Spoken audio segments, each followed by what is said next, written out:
Madam Interpreter, kindly read the decision. Please make it slow.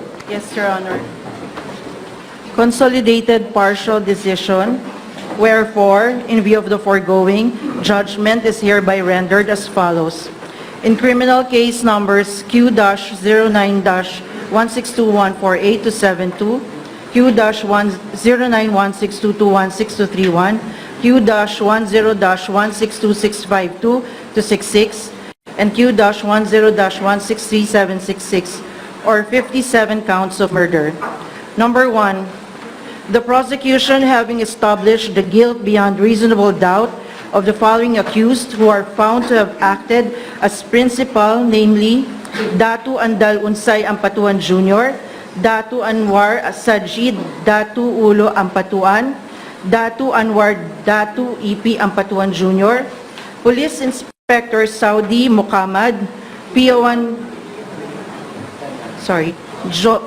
Jonathan Engid, Abedin Alamada, alias Commander Bedi, Talembo Tami Masukat, alias Talembo Kahar Abdul Rahman, Teng P. Sali, alias Abdullah Hamid Abdul Kahar, Mani Ampatuan, Nasser Esmael, alias Nasruddin Esmael,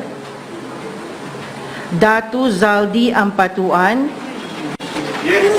Police Chief Inspector Sukarno Dikay, Police Superintendent Abu Sama Mundas Magid, Police Superintendent Banarin Kamaong, Datu Anwar Ampatuan Sr., Tato Tampogaw, Mahades Ampatuan, Muhammad T. Datu Manong alias Nicomedes Ahmad Tolentino, Miswari Ampatuan, Taya Bangkulat Salik Bangkulat, Thong Yamano alias Ibrahim Kamal Tatak, Sani K. Pindi alias Joven Salazar Piang alias Bimbo Salazar Piang, Armando Ambalgan alias Hamil Bulatukan Kayansang, Bulatukan Omar, testified as Omar Bulatukan Kayansang, Kudza Masukat Ugya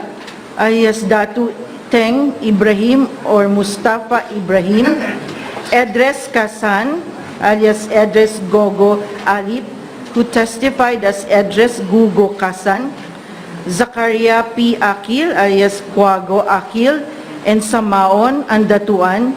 They are hereby convicted and sentenced to suffer the penalty of imprisonment of reclusion perpetua without paroles pursuant to RA 9346.